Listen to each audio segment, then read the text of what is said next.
থেকে আসলে নাকি মবতন্ত্র খতম করে দেওয়া হয়েছে, কিন্তু আমরা দেখতে পাই প্রত্যেক দিন একাধিক শিশুকে ধর্ষণ করা হচ্ছে, কিন্তু তারা বিচার পাচ্ছে না।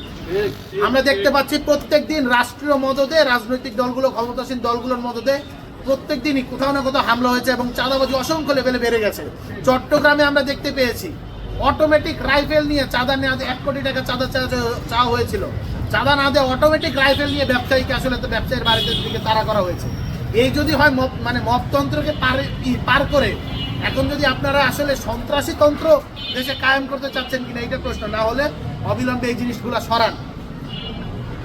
বাংলাদেশের প্রধানমন্ত্রী তারেক রহমান হেঁটে যাচ্ছেন, হেঁটে তারেক রহমান অমুক জায়গায় যাচ্ছেন, হেঁটে এইটা করতেছেন, নিজের পায়ে দিয়ে হেঁটে গেলেন, হাত নাড়ালেন তারেক রহমান, গাড়ির গ্লাস খুলে জনগণকে হাত নাড়ালেন তারেক রহমান।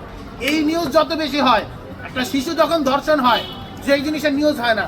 আমরা দেখতে পেয়েছি শিশুকে ধর্ষণ করার পরে লাশ হাতের জেলে ফেলে রাখা হয়েছিল, থানায় গিয়ে জনগণ যখন আন্দোলন করেছে তখন মামলা নেওয়া হয়েছে, এর আগে মামলা নেওয়া হয়নি।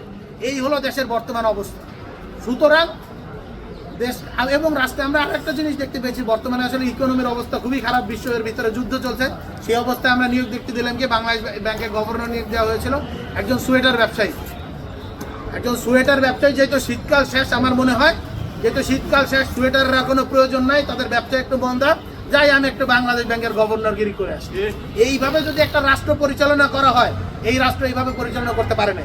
দেশে একটা ইকোনমিক ক্রাইসিস আমরা দেখতে পাচ্ছি এবং সামনের দিকে বৈশ্বিক ইকোনমির অবস্থায় খারাপ হবে। আমরা বলবো যে এই মুদ্রার স্থিতি বা এই বর্তমান যে ইকোনমিক্যাল সিস্টেম কন্ট্রোল করতে পারবো অর্থনীতিবিদ, এরকম একজনকে আসলে আপনারা বাংলাদেশের রাষ্ট্র গুরুত্বপূর্ণ পদে এই মুহূর্তে আমরা যেটা বলবো বাংলাদেশ ব্যাংকের গভর্নর পদে নিয়োগ দেন, ওনাকে সরান। এতটুকুই আমাদের আসলে কথাবার্তা। অনেক কথা আজকে বললাম, ভুল হলে ক্ষমা করে। এই যে যারা রিড করেছেন, যারা আসলে এই যে আমাদের যে জুলাই জাতীয় সনদ এবং গণভোট অধ্যাদেশ কেন অবৈধ হবে না সেটা নিয়ে প্রশ্ন তুলেছেন হাইকোর্টের কাছে, এটা নিয়ে রুল জারি করার আবেদন করেছেন, পিটিশন করেছেন প্রত্যেকেই বিএনপির কেন্দ্রীয় নেতৃত্ব। এবং এর মধ্য দিয়ে একটা জিনিস সুস্পষ্ট হয়, বিএনপি আসলে জুলাই সনদ এবং গণভোটের বিপরীত অবস্থান নিয়েছে।